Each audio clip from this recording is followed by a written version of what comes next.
Hello बच्चों, how are you? I hope all of you are good. तो बच्चों, हम लोग आज एक्सरसाइज 10.3 को सॉल्व करेंगे। और इससे पहले जो 10.2 एक्सरसाइज है आप लोगों ने कंप्लीट देख लिया होगा।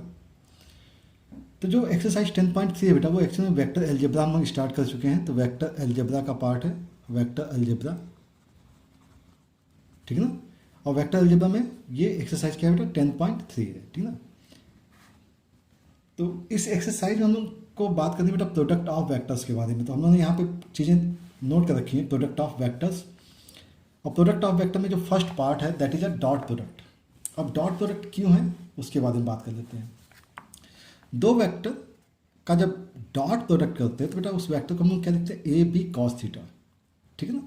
इस डॉट प्रोडक्ट को हम लोग जनरली स्केलर प्रोडक्ट भी बोलते हैं। क्या बोलते हैं बेटा? स्केलर प्रोडक्ट भी बोलते हैं। स्केलर प्रोडक्ट क्यों बोलते हैं?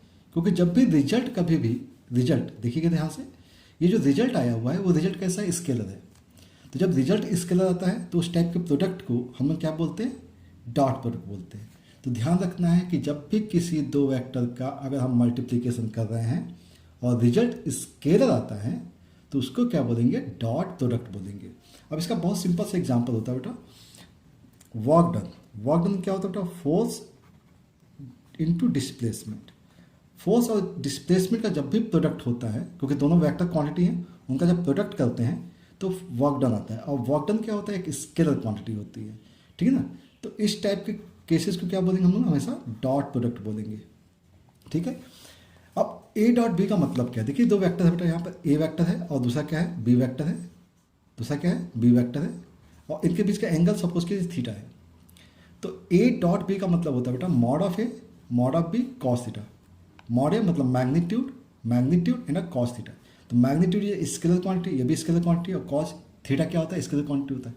तो रिजल्ट कैसा आ जाएगा? स्केलर क्वांटिटी हो जाएगा, ठीक है ना। तो ए डॉट बी की value A B cos theta, आपको याद रखना है, ए बी कॉस थीटा, ठीक है। अब बात करते हैं कुछ रूल्स के बारे में। इसमें कंडीशंस को ध्यान रखना होता है, ठीक है।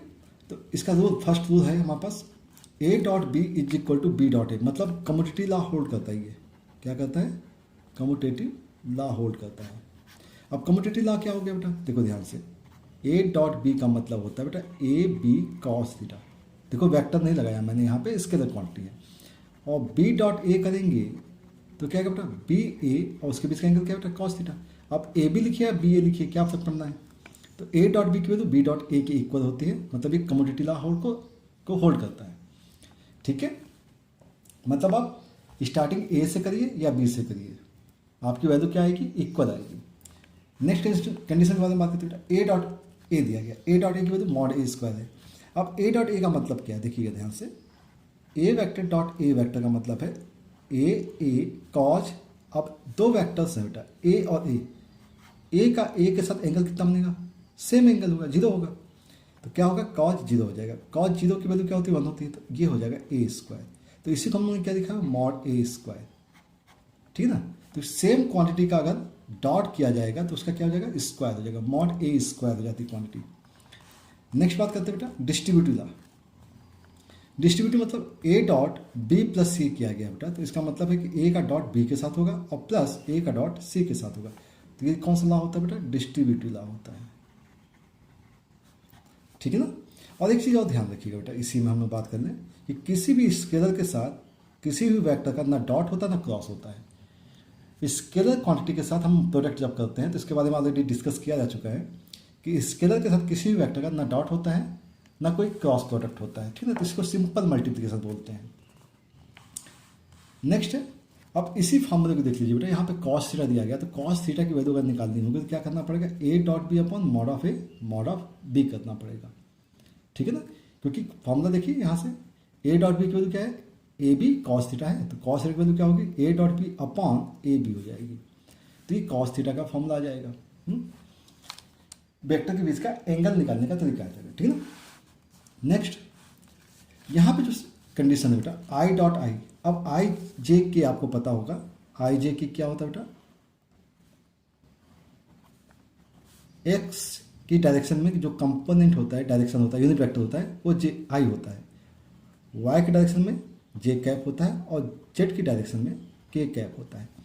तो आई डॉट आई तो आई के साथ मल्टीप्लाई करेंगे तो आई डॉट आई का मल्टीप्लाई क्या है बेटा, आई का मैग्नीट्यूड और कॉज जीरो हो जाएगा।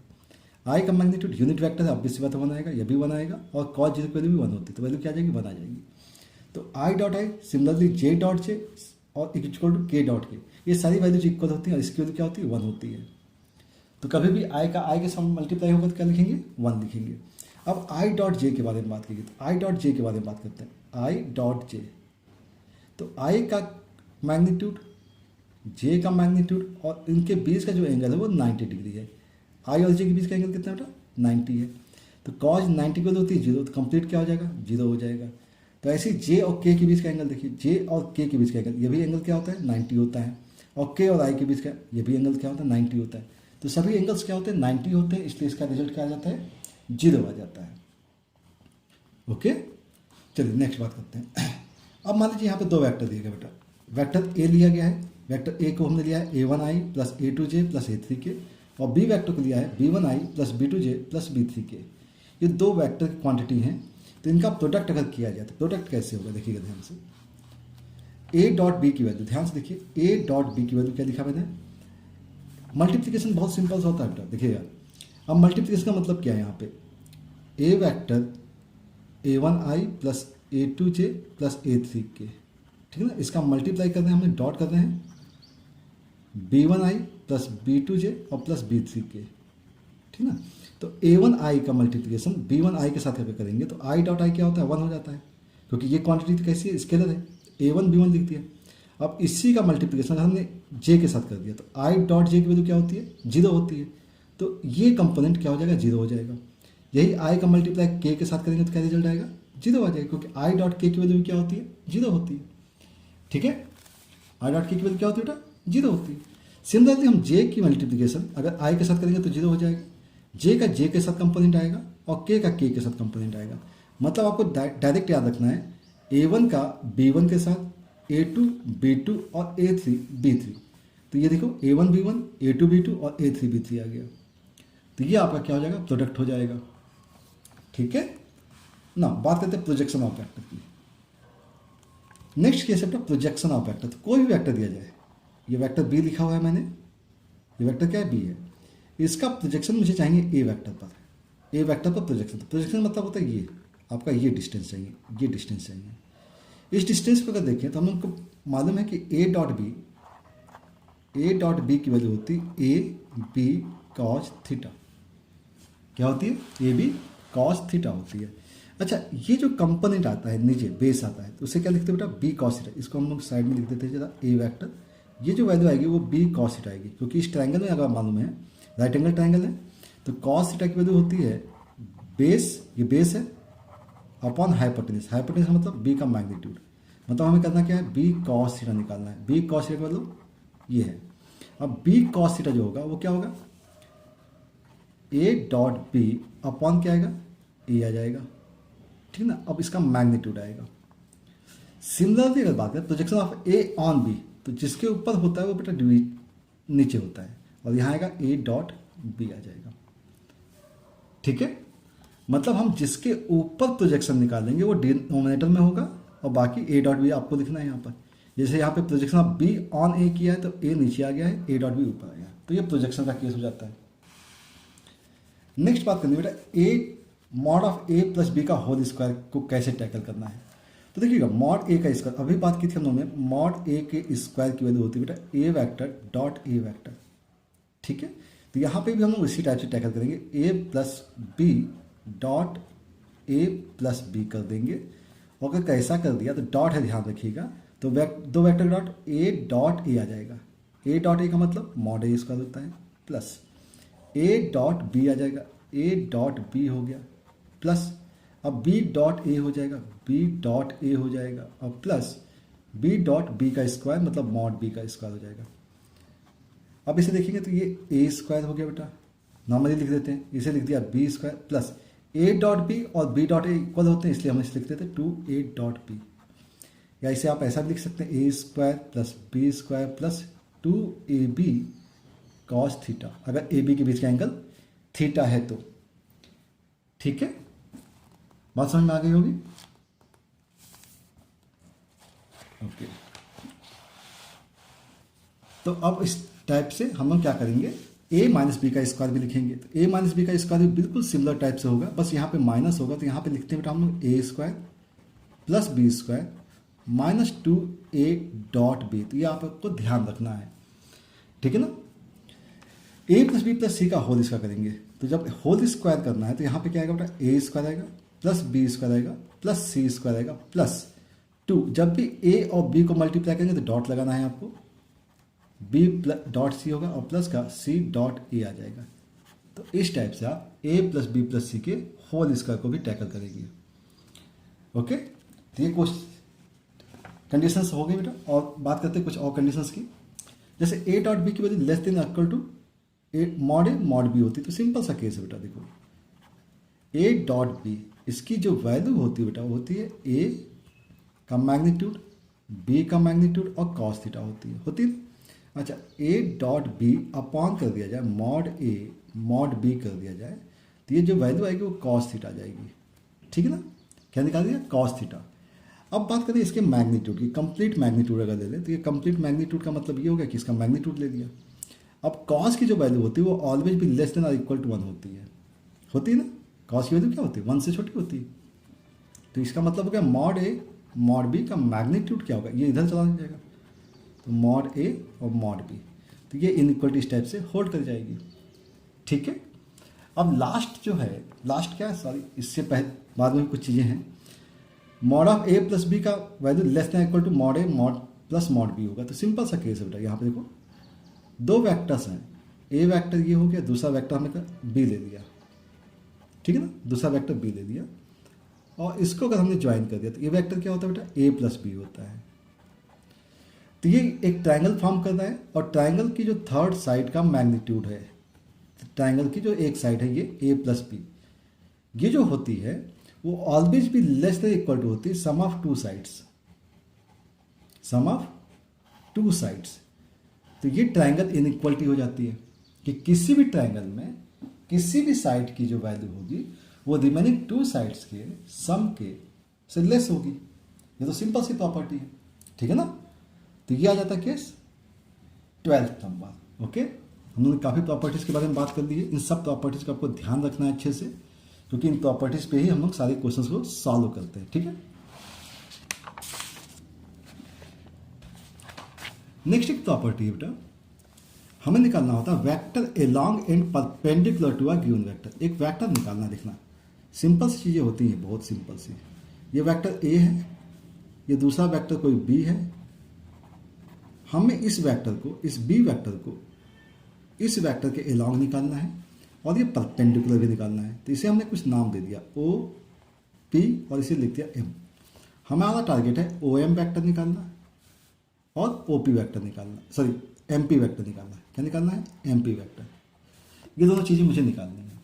तो ओ एम वैक्टर अगर निकालना है तो ओ एम वैक्टर का मतलब ये हो गया कि ओ एम वैक्टर का मैग्नीट्यूड ले लेते हैं और इस लाइन की जो डायरेक्शन है वो ए कैप है, क्योंकि डायरेक्शन क्या है बेटा, ए वेक्टर है, A cap. O M vector का मैग्नीट्यूड, ओ एम वैक्टर का मैग्नीट्यूड क्या होगा बेटा, ये तो आपको पता ही है कि अभी हम लोगों ने कंपोनेंट निकाला था, ये होता है बी कॉस थीटा, अगर इसके बीच का एंगल थीटा है तो ये आएगा बेटा बी कॉस थीटा मैग्नीट्यूड और ए कैप। ए कैप को हम लिख सकते हैं ए वैक्टर अपॉन इट्स मैग्नीट्यूड, ठीक है ना। अच्छा, एक चीज़ और करते हैं, बी मैग्नीट्यूड है ये तो ऑलरेडी, कॉस थीटा आपको मालूम है A dot B upon mod A और मॉड बी हो जाएगा, ठीक है ना। और ये ए वेक्टर है डिवाइड बाई मॉड ऑफ ए हो गया। इस बी से हम इस बी को कैंसिल आउट कर सकते हैं। तो ये जो वैल्यू आएगी वो आएगी A dot B upon mod A square into A vector.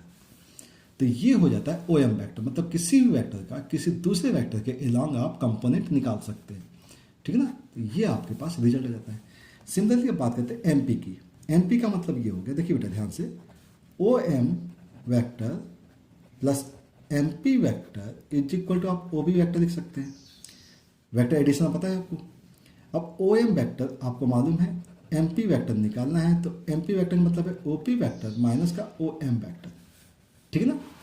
अब ओ पी वैक्टर की वैल्यू जो है वो बी वैक्टर है और माइनस का ओ एम वैक्टर अभी हमने निकाला था, क्या निकलता है, A vector dot B vector upon mod of A vector का स्क्वायर और ये वेक्टर, ठीक है ना। तो ये आ जाएगा आपके पास एमपी वेक्टर, ठीक है ना। तो ये जो सारे कॉन्सेप्ट है, इन्हीं कॉन्सेप्ट के ऊपर आपका जो 10.3 एक्सरसाइज है उसको हम लोग टैकल करेंगे, ठीक है। तो पहले हम लोग सॉल्व एग्जाम्पल से स्टार्ट करेंगे बेटा, और सॉल्व एग्जाम्पल के बाद हम लोग बात करेंगे अनसॉल्व एक्सरसाइज की, ठीक है ना। तो अब इस एक्सरसाइज में जो क्वेश्चन एग्जाम्पल्स के स्टार्ट हुए हैं वो क्वेश्चंस हैं एग्जाम्पल 13 से, ठीक है ना। तो हम उन्हें सॉल्व करते हैं। तो हम बात करेंगे सॉल्व एग्जाम्पल्स के बारे में पहले, सॉल्व एग्जाम्पल्स,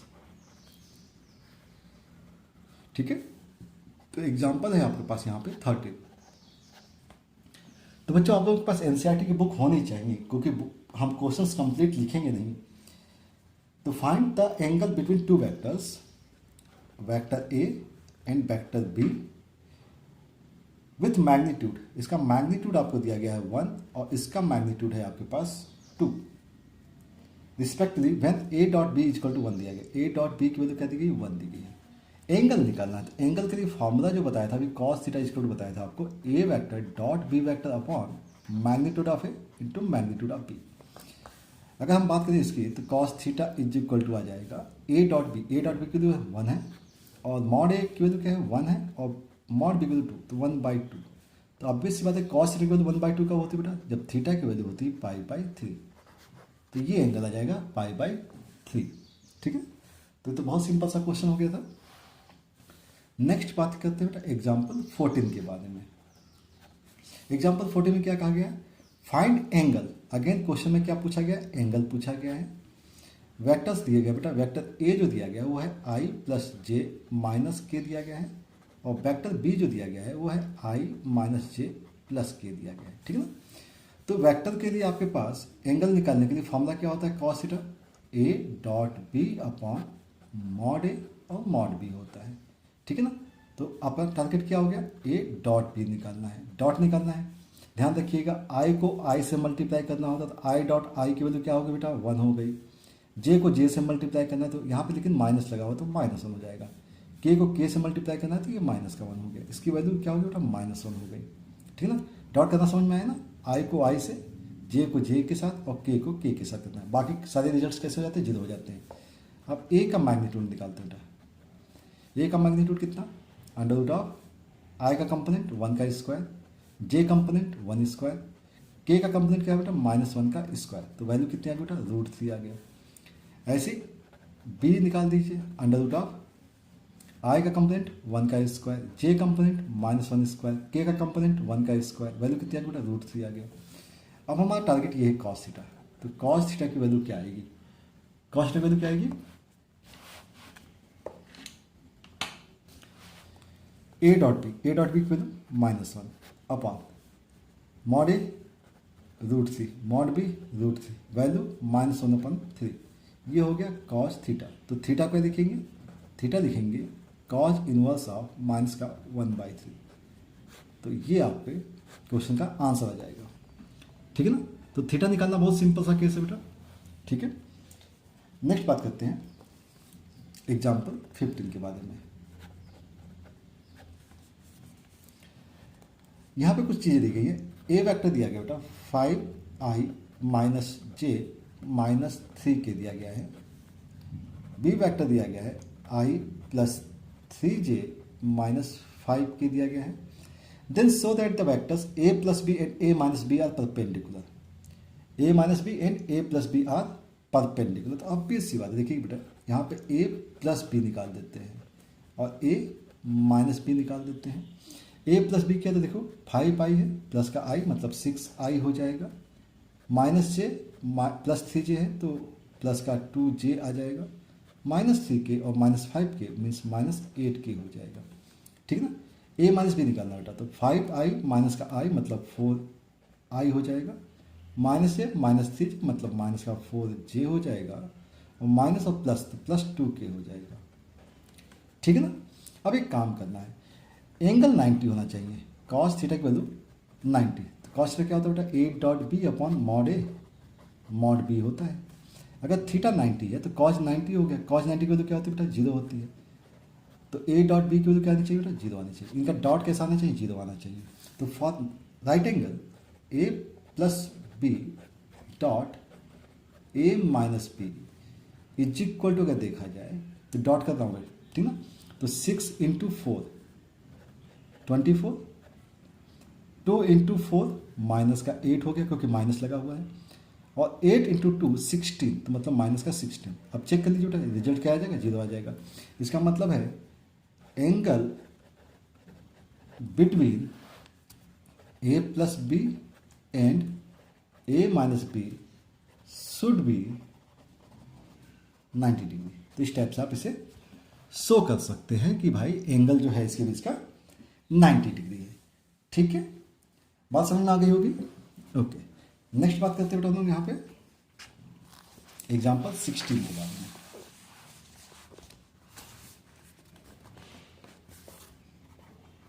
एग्जाम्पल 16, ओके। अब 16 एग्जाम्पल क्या लिया गया, find the projection of vector. देखिए प्रोजेक्शन के बारे में बात की थी हम लोगों ने। ए वेक्टर दिया गया है 2i plus 3j plus 2k and B vector i plus 2j plus k दिया गया है। ऑन वेक्टर ए, मतलब ए का प्रोजेक्शन चाहिए ऑन बी। तो ए ऑन बी, तो जो जिसके ऊपर हम ड्रॉ करते हैं बेटा उसका मैग्नीट्यूड लेते हैं और ऊपर आता है ए डॉट बी आता है। ठीक है, यही तो फॉर्मूला था। तो ए डॉट बी करना है आपको, तो ए डॉट बी कर लीजिए सबसे पहला काम। तो ए डॉट बी मतलब आई को आई से मल्टीप्लाई करना है बेटा, इसे लिखना है तो लिख लीजिए 2i plus 3j plus 2k dot I plus 2j plus का k हो गया। अब डॉट करना है तो i को i के साथ, तो 2 इंटू 1 2 हो जाएगा, प्लस 3 का 2 के साथ बेटा 6 हो गया, प्लस 2 का 1 के साथ 2 हो गया, तो कितनी वैल्यू आ गई, 10 आ गई। ठीक ना। और b का मैग्नीट्यूड निकालना है, b का मैग्नीट्यूड। तो b का मैग्नीट्यूड अगर निकाला तो इन रूट में कितना है बेटा, 1 का स्क्वायर 1, 2 स्क्वायर 4, 1 का स्क्वायर 1, मतलब रूट 6 आ गया। तो projection of A vector on B vector is equal to A dot B is equal to 10 और mod B is equal to root 6। तो this is the answer of this question, 10 by root 6। ठीक है, समझ में आ गया होगा। Next one example 17 के बारे में बात करते हैं। फाइंड ए माइनस बी, ये क्वेश्चन आपसे कहा गया है।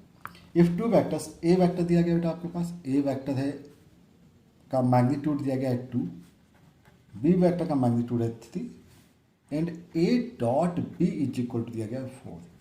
ठीक है ना। अब कनेक्ट करते हैं कि चीज़ें कैसे आएंगी। अच्छा, mod of A minus B का स्क्वायर मैंने आपको बताया था शायद, क्या बताया था, mod A square plus mod B square minus of 2a dot B. ठीक है ना, इसके बारे में बात कर चुके हैं हम। देखिएगा अभी हम दिखाते हैं इसे। ये देखिए बात कितना उन्होंने, ये फॉर्मूला था मॉड ए माइनस बी का square, A square plus B square minus 2a dot B. ठीक है ना, तो वही फॉर्मूला हमें यूज करके काम कर लेते हैं। ठीक है, तो मॉड का ए का स्क्वायर कितना बेटा, 2 का स्क्वायर मतलब 4 प्लस बी का square 9 minus 2a dot B को क्या बेटा 4 है, तो कितना हो गया ये 13 हो गया और माइनस का 8 हो गया, तो वैल्यू कितनी आ गई बेटा 5 आ गई। ठीक है ना, तो mod of A minus B का वैल्यू क्या हो जाएगा, रूट लगाना पड़ेगा, तो रूट ऑफ 5 आ जाएगा। ठीक है, तो इस टाइप से आप इसको सॉल्व कर लेंगे, सिंपल। वैल्यू क्या बेटा रूट 5 आ गई। नेक्स्ट बात करते हैं बेटा एग्जाम्पल 18 के बारे में। अब एग्जाम्पल 18 देखते हैं कैसे है। तो एग्जाम्पल 18 जो दिया गया बेटा, वो एग्जाम्पल 18 लिख लेते पहले। फाइंड ए वेक्टर, ए वेक्टर क्वेश्चन बेटा, यहाँ पे ए वेक्टर को क्या कहा गया, क्वेश्चन है, और ब्रैकेट में दिया गया X vector minus A vector dot X vector plus A vector is equal to 8। ठीक ना, नहीं sorry, A is A unit vector कहा गया है, क्या बोला गया बेटा यूनिट वेक्टर है, ए यूनिट वेक्टर है और एक्स की वैल्यू को हमें फाइंड आउट करना है, एक्स वेक्टर का मैग्नीट्यूड फाइंड आउट करना है। अब ये सिंपल सा काम देखिए यहाँ पे। अब अगर आप मल्टीप्लाई करते हैं, ध्यान से देखिएगा, इसे अगर आप मल्टीप्लाई करते हैं तो क्या आएगा बेटा यहाँ पे एक्स के साथ डॉट करेंगे तो मॉड एक्स स्क्वायर आ जाएगा, माइनस ए डॉट एक्स हो जाएगा, ए डॉट एक्स हो गया, प्लस एक्स डॉट ए हो जाएगा, एक्स डॉट ए हो गया, माइनस का ए डॉट ए करेंगे तो क्या आएगा बेटा, मॉड ए का स्क्वायर आ जाएगा, इज इक्वल टू क्या बेटा, एक्स। अब आपको ये पता है कि बेटा ए डॉट एक्स हो या एक्स डॉट ए हो, कम्यूटेटिव लॉ होल्ड होता है, कम्यूटेटिव लॉ होकर होल्ड हुआ तो ये वैल्यू और ये वैल्यू क्या हो जाएगी, कैंसिल हो जाएगी। मॉड एक्स का स्क्वायर इज माइनस का मॉड ए क्या है, यूनिट वेक्टर है, तो उसका मैग्नीट्यूड क्या आएगा, 1 आ जाएगा, इज इक्वल टू आ गया 8। तो मॉड एक्स का जो स्क्वायर आएगा बेटा वो क्या आएगा, 9 आएगा। तो मॉड एक्स की जो वैल्यू आएगी वो क्या आ जाएगी, 3 आ जाएगी। तो इस टाइप से आप 3 ले लेंगे, ठीक है, बात समझ में है। एग्जाम्पल 19 एक्चुअली प्रॉपर्टीज़ के बेस्ड पे दिया हुआ है। एग्जाम्पल 19 ऑलरेडी हम लोगों ने प्रॉपर्टी में डिस्कस किया हुआ है। एग्जाम्पल 19 जो दिया गया बेटा वो है mod A dot B which is less equal to mod A mod B. ये हम लोगों ने प्रॉपर्टीज़ में सॉल्व किया हुआ है, तो इसलिए हम इसे यहाँ पे सॉल्व नहीं करेंगे, जो हमने स्टार्टिंग में बता दिया था आपको, ठीक है ना। एग्जाम्पल 21 के बारे में बात करेंगे। एग्जाम्पल 20 भी जो है वो हम लोगों ने सॉल्व कर लिया है। एग्जाम्पल 21 के बारे में बात करते हैं, ठीक है ना। 21 क्या दिया गया है, 21 है सो दैट द पॉइंट ए दिया गया है -2i plus 3j plus 5k दिया गया है, बी वेक्टर दिया गया है i plus 2j plus 3k, C vector है आपके पास, सी वेक्टर है 7i माइनस का k दिया गया है, आर कोलिनियर दिया गया है। क्या दिया गया है, कोलिनियर। तो बहुत सिंपल सा तरीका ये होता है कि आप सबके मैग्नीट्यूड को निकाल सकते हैं या ए बी डायरेक्शन निकाल लीजिए, ठीक है। A B C are collinear. Collinear का सबसे अच्छा तरीका तो मुझे जो लगता है कि वो है कि आप डिटरमिनेंट को सॉल्व कर लीजिए बेटा। क्या कर लीजिए, डिटरमिनेंट को सॉल्व कर लीजिए, ठीक है। या आपको जो अच्छा लगता है, जैसे हमने ए बी वैक्टर निकाल दिया, ए बी वैक्टर निकाल सकते हो, इसका मतलब क्या होता है, बी माइनस ए होता है। आप बी सी वैक्टर निकाल दीजिए और ए सी वैक्टर निकाल दीजिए, इनके बीच में कुछ ना कुछ रेशियो मिल जाएगा आपको। अगर कोलिनियर है तो अब भी सी बात है कि तीनों किस कहीं एक लाइन पे होंगे, ए बी सी, हम इसका मैग्नीट्यूड निकाल करके भी काम कर सकते हैं। तो ए बी वैक्टर अगर निकालते हैं तो देखिएगा क्या होता है बेटा, बी माइनस का ए होता है, बी माइनस ए मतलब आई -1 माइनस का 2 है ना बेटा, तो यह कितना हो गया, 3 हो गया।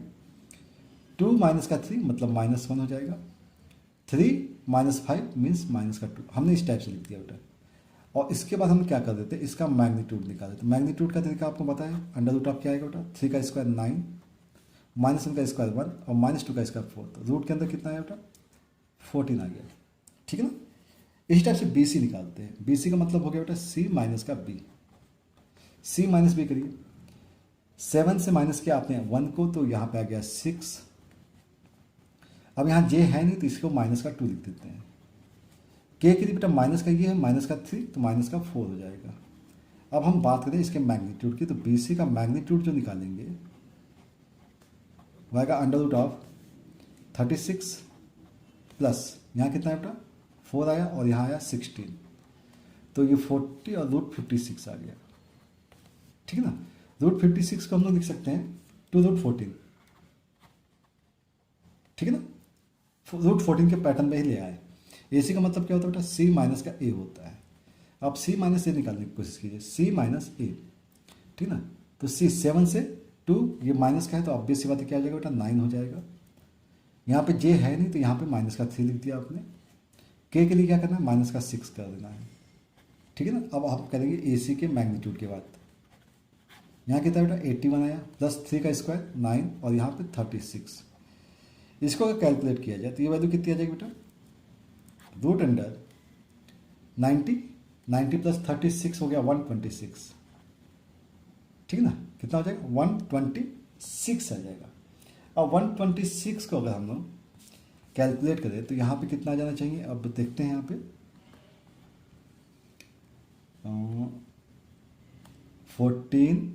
14 9 जा, हाँ हो जाएगा, 14 9 जा हो जाएगा ना बेटा, तो 3 रूट 14 हो जाएगा, ठीक है ना।